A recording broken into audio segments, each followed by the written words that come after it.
Le bassin de la Tonne, l'une des pièces les plus prestigieuses de Versailles, se situe au cœur des jardins d'André Le Nôtre.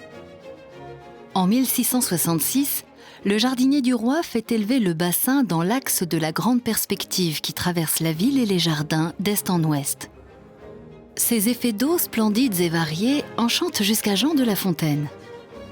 Peu de temps après la construction du bassin, le célèbre poète dédie même l'un de ses textes à l'ouvrage. Au bas de ce degré, la Tonne et ses jumeaux, deux gens durs et grossiers font de vils animaux, les changent avec l'eau que sur eux ils répandent. Déjà les doigts de l'un en nageoires s'étendent.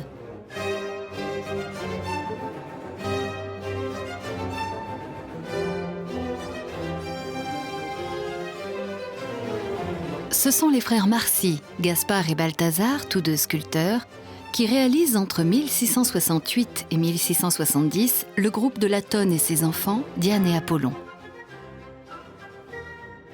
À l'origine, le groupe sculpté était placé sur des rochers au centre du bassin. En 1686, Louis XIV confie cette fois le bassin à son architecte favori, Jules Hardouin-Mansart. Le maître du classicisme français a à cœur d'embellir le château et ses jardins. Il remanie alors entièrement la pièce d'eau.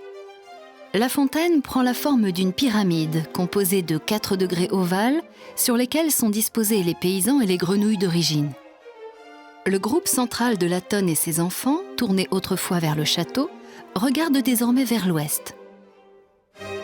De nouvelles grenouilles et lézards viennent compléter le décor sculpté. Le bassin forme alors une magnifique pyramide d'eau lorsque ses jets sont déclenchés au passage du roi Soleil. Le bassin de la Tonne illustre à la perfection le mythe solaire sur l'axe principal des jardins de Versailles.